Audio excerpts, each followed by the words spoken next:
Going on, people? We are Tottenham TV here, back here with another player ratings video.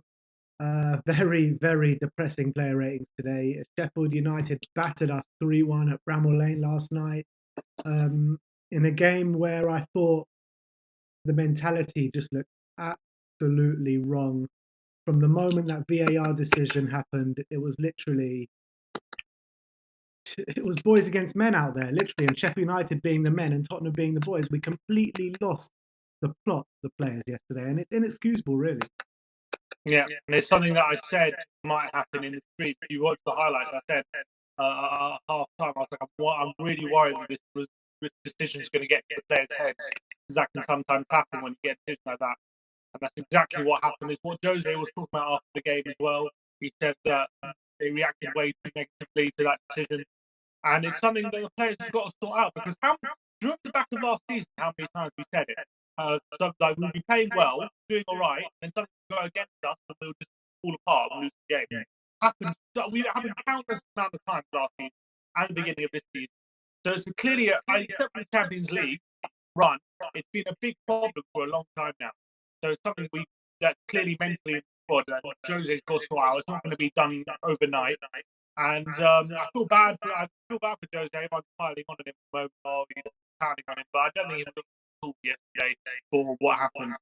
And I think it's not his. We'll get into it, but it's just really infuriating me, the defending for those goals. Yeah. Let's get into the player ratings. Let's start off with Hugo Lloris. So we gave Hugo Lloris a 6. Yeah. I mean, he had nothing to do in the game, Hugo. He made one save right at the beginning.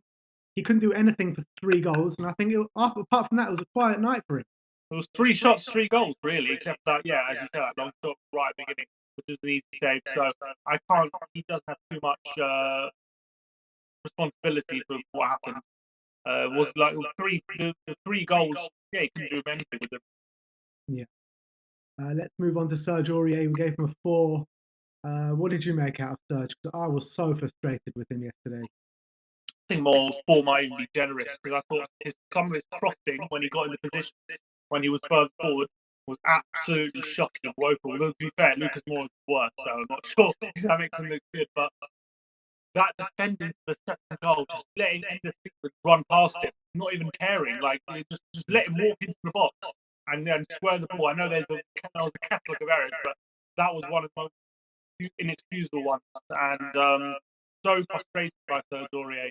I thought throughout the game, I thought a number of times he was giving away loose passes as well.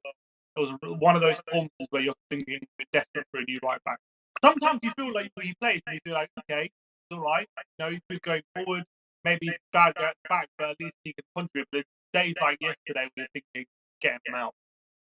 I am one to stick up for Serge Aurier time and time again, because I think he provides something in that squad that a lot of players don't have. Tugging that touchline and bombing it forward, getting across in the box. Yesterday in that first half, I felt he got forward quite well, but he just couldn't put a ball into the box. It was like, he's a professional bloody footballer. How hard is it to cross into the box? And then that second half, he was non-existent, literally just letting players just pass him. It was awful, that second half performance from him. Yeah. But let's move on. Let's move on to Ben Davies, and we gave him a 4 as well. On the back of that brilliant performance at West Ham, another poor performance. I thought it was found wanting quite a lot. I thought in the first half, at least, he was kind of getting forward in decent positions. I thought he was finding some nice passes, but defensively, the first goal came down his side. The second goal, he's looking at Moussa. He's literally Moussa is his man. Yeah, he's looking at him, looking at where he is. He doesn't track him. He lets him go past him. I don't know if there's no communication between him and Dier. He doesn't say, look, he doesn't shout at Dier. He's trying not to do anything. He lets him go, lets him score. And the third goal as well comes down his side. Dele Alli, I think, has got responsibility for that as well. But Ben Davies, man. And that was one of the performances. Man, desperately needs to upgrade on him. I know you probably don't know the whole team in this game, but like some games you think Davis looks solid, and then days like today we're thinking, wow, he's really, really average. Really frustrating. He's so slow.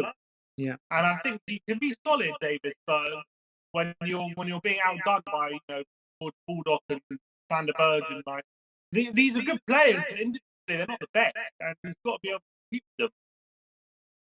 Yeah.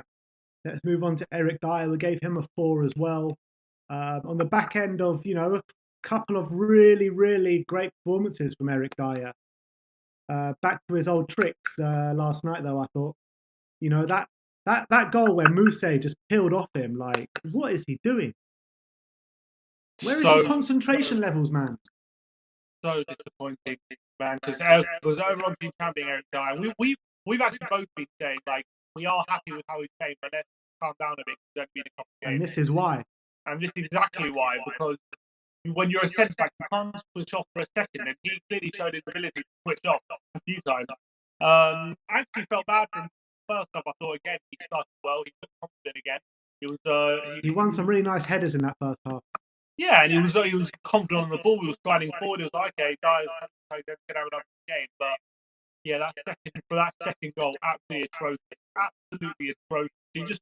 You can see him if you look at the replay, he's looking around and he sees Moussa over his left shoulder, and then once Ender Stevens is in the position, he just doesn't look at him. He's watching the ball. He doesn't look about where Moussa is. Davies doesn't help by letting him go. Dier's got to be aware of his surroundings, and he doesn't either drop back a bit to kind of cut out the cross, or look at Moussa to see where he is. He just lets him go, loses concentration, cost us a second goal. And it's he's going to be very annoyed with that, I think, guys. So how that happened. What hurt me the most yesterday is so many ball watchers. Serge Aurier, Davies, Eric Dier, Davinson Sanchez, Moussa Sissoko. You know what I mean? These guys, they may as well have been on our couch next to us on the watch-along than on the pitch, you know what I mean? All they were doing was watching the game like we were. Yeah, they were enacting social distancing, even though the UK's lockdown closed down, but Thursday. Yeah, exactly. Which brings us on to Davinson Sanchez. We gave him a 4 as well. I thought Davinson got bullied a lot last night. I felt the Sheffield United players were muscling off the ball at times. Again, a poor performance. I thought he was comfortable in the first half, but second half, Ollie McBurney taught him how to play football. Ollie McBurney was playing like prime Zlatan Ibrahimovic. I couldn't believe what I was seeing. Yeah. Davinson Sanchez couldn't get the ball off him. Also, for the third goal, Sanchez allowed McBurney to get a run on him, led him tapping home. And it was a very frustrating display by Sanchez. I haven't been too impressed with him to start, but I think yesterday was another poor performance. Brings us on to Giovani Lo Celso. We gave him a 4 as well. Probably his worst display in a Spurs shirt, I thought. He tried to make stuff happen, but it just wasn't happening for him. Sometimes the ball would bounce off him, or he lost the ball a number of times in that middle of the park. I feel for him a bit because his effort was there and he was trying to make stuff happen, but it just wasn't happening for him, was it? Yeah, it wasn't a good performance from him. I think he kind of looked off the pace a bit. You can't be at your best every game, to understand. But yesterday, he seems to be particularly weak. I was talking about before the game how Mourinho said he's not 100% fit and he's going to have to carry some sort of injury until the end of the season. I don't know if that was a combination of that. But he just looked off the pace. A lot of the time he was slipping. When he got the ball, he was taking bad touches. Whenever he got the ball, Sheffield United players were out-muscling him. It just wasn't. He was just completely off the pace, and he was one of the players taking responsibility on the ball and trying to make things happen. I felt like also Sheffield United had planned for that, and they surrounded him whenever he got the ball, made it very difficult for him. So it wasn't a great day for Gio, but at least there was effort there. He'll be disappointed with the first goal as well because Van der Berg was his man, and he didn't get close enough to him. Yeah, you could see he was very frustrated after that first goal. He just fell to the floor and just smacked the floor because he knew he had a big part to play in that. Let's move on to Moussa Sissoko. Gave him a 4 as well. I think we're being generous with these ratings, honestly. Yeah, we probably are, but I think Moussa Sissoko's performance yesterday was very Moussa Sissoko-esque from his first period at Spurs. He had one shot which he probably should have done better with. Kind of, he side-footed it from outside the box, which he should have just put his laces through and just see what would happen. But he probably would have gone high and wide if that happened. So, but he saw a lot of ball in the first half. But again, the ball was just bouncing off him every time it came to him. It was a weird situation in the first half where Sissoko actually seemed to be playing further forward than Gio. It was a weird one. Sorry? It was weird. Yeah, it was weird. I thought he did okay in the first half. I thought he was like striding forward quite well, finding good position. A few times he was in positions and then did a sloppy pass, and the move broke down. But in the second half, I thought he was all over the place. Maybe the defensive responsibility was too much or something, because that second goal was a joke. He's just walking around, not without a care in the world, like as if that second goal. He's like sprinting back to try do something, but he's sprinting too fast and he plays the guy onside pretty much. It was ridiculous, that the second goal. I thought when Steve gets to the box, he's just walking around. There was that moment in the second half where he gives away a corner from the halfway line, which was one of the worst things I've ever seen on the football pitch. When he wasn't even particularly under much pressure as well. It wasn't like he was under a lot of pressure. He's on the halfway line, he turns around and does one of the worst passes of all time. And Sanchez is right there. All you need to do is play a simple pass. It was ridiculous for Sissoko.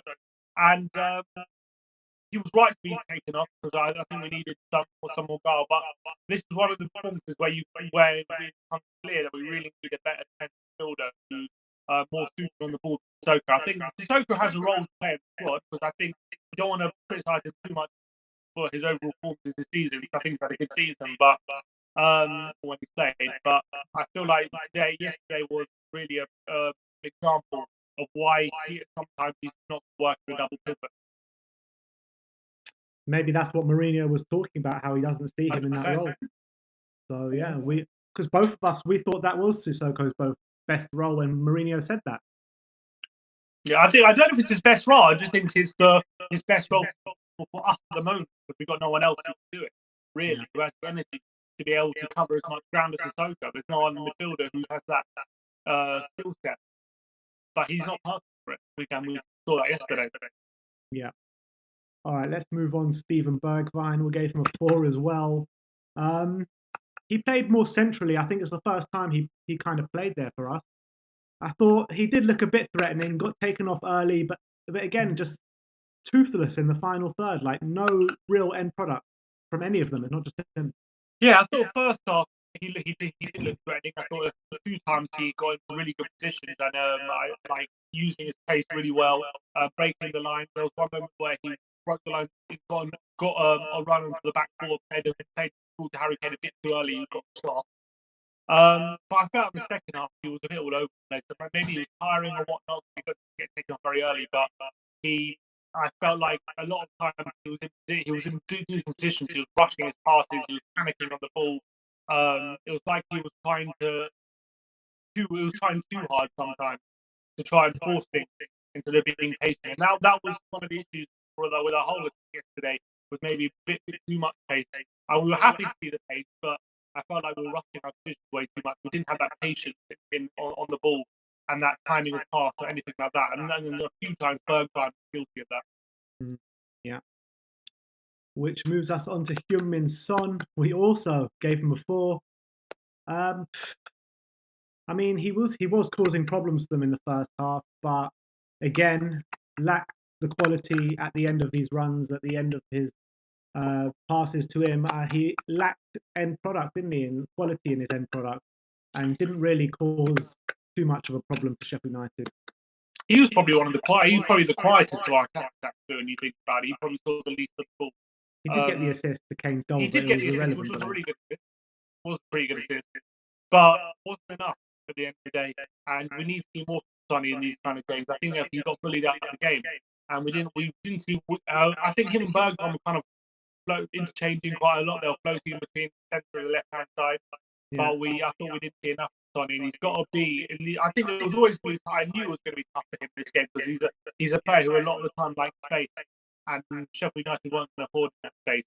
But he's got a really deadly finish. He's got to be able to be more threatening, be able to maneuver himself in positions where he can get a shot off, and he wasn't able to do that. Moves us on to Lucas Moura. Guess what we gave him? We also gave him a 4. Again, Lucas Moura, full of running. We can just repeat from every other performance from Lucas Moura. Loads of running, no end product whatsoever. That run for the VAR goal was absolutely amazing, actually, which should have been a goal. If it's not a goal, it's definitely a free kick. So you've got to give one or the other. I don't really get that decision that they've given. Well, I mean, I do get it with the letter of the law, but you can't see it touch his arm or not. Like, what do you make out of this VAR decision? Yeah, well, look, if you watch what I've said with the live stream, I haven't, my opinion hasn't changed much.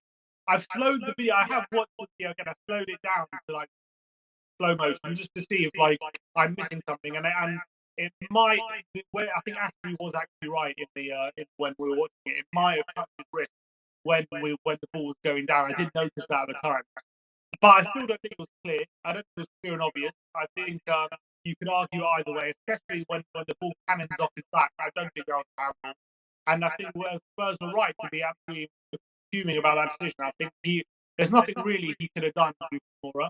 I think the fact as well that the referee played advantage on a foul on Lucas, but because when the Sheffield United players fouled him, it might or might not be his hand. They pulled it back up. There's an absolute scandalous decision. They've really got to look at that because I don't know how you can say, oh, it's advantage. Well, where's the advantage if he touches his hand? If he touches his hand, there's no advantage there. So I don't know what the rule. They have to look at that rule. That was a bit of a joke. But yeah, Lucas Moura, I felt like in the first half, he had a few nice runs without looking too threatening.